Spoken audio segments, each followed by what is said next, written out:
ഇനി നമ്മൾ തൃശ്ശൂരിലേക്ക് പോവുകയാണ്. ഏറ്റവും കൂടുതൽ ടിക്കറ്റുകൾ വിറ്റഴിഞ്ഞിട്ടുള്ള രണ്ടാമത്തെ സ്ഥലം ഏതെന്ന് ചോദിച്ചാൽ അത് തൃശ്ശൂർ ജില്ലയാണ്.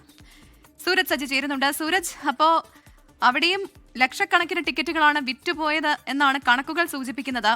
ഇപ്പോൾ സൂരജ് നിൽക്കുന്ന ആ സ്ഥലത്തും ടിക്കറ്റ് ലഭ്യമായിട്ടുണ്ടോ? എന്തായാലും പ്രവിത, ഞാനിപ്പോൾ നിൽക്കുന്ന ഈ കടയിലെ വന്ന ഉടനെ കടയുടമയോട് ചോദിച്ച ചോദ്യം അതാണ്, ഓണം ബമ്പർ ഉണ്ടോ എന്ന് ചോദിച്ചു. പക്ഷേ അദ്ദേഹം പറഞ്ഞത് ഈ ടിക്കറ്റ് എല്ലാം വിറ്റുപോയി എന്നുള്ളതാണ് പറഞ്ഞത്. അത്രമാത്രം ടിക്കറ്റാണ്. അതായത് സംസ്ഥാനത്ത് തന്നെ ഏറ്റവും അധികം ടിക്കറ്റ് വിറ്റുപോയ രണ്ടാമത്തെ ജില്ല തൃശ്ശൂരാണ്. ഇപ്പോൾ ഇവിടെയും ടിക്കറ്റുകൾ ലഭ്യമല്ല, അല്ലെ? എല്ലാം വിറ്റുപോയി. ഒരാഴ്ച മുമ്പേ വിറ്റുപോയി. ഇപ്പൊ ടിക്കറ്റ് ഇല്ല, എല്ലാം കഴിഞ്ഞു. ബമ്പർ എല്ലാവരും ചോദിച്ചൊക്കെ വരുന്നുണ്ട്. ഇപ്പോൾ ടിക്കറ്റ് ചോദിച്ചു വരുന്നുണ്ട്. ഞാനിപ്പോൾ നിൽക്കുന്നത് ഈ ശക്തൻ ബസ് സ്റ്റാൻഡിനോട് ചേർന്നുള്ള പ്രദേശത്താണ്.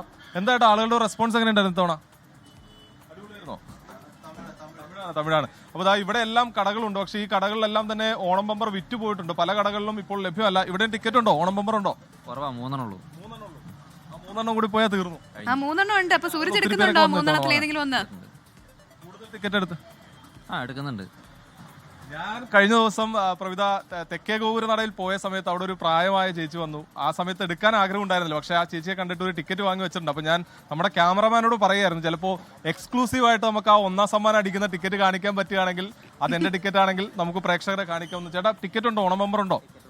നേരത്തെ കഴിഞ്ഞു, എല്ലാം കഴിഞ്ഞു. 10 മണിയാകുമ്പോൾ തന്നെ കഴിഞ്ഞു. ഒന്നുമില്ല.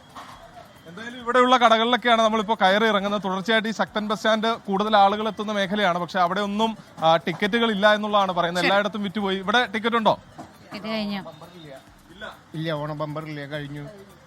തൃശ്ശൂർ അടിക്കുമെന്ന് പ്രതീക്ഷയുണ്ടോ? പ്രതീക്ഷയുണ്ട്, 100%.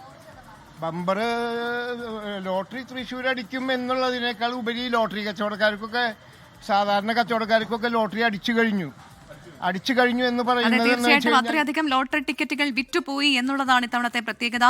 ലോകത്തെവിടെയായാലും ഏത് സമയത്തും 24 വാർത്തകളും ഓഗ്മെന്റഡ് റിയാലിറ്റി പാക്കേജുകളും എക്സ്പ്ലെയിനറുകളും വിശദമായി കാണാൻ ഞങ്ങളുടെ യൂട്യൂബ് ചാനൽ നിങ്ങൾക്ക് സബ്സ്ക്രൈബ് ചെയ്യാം.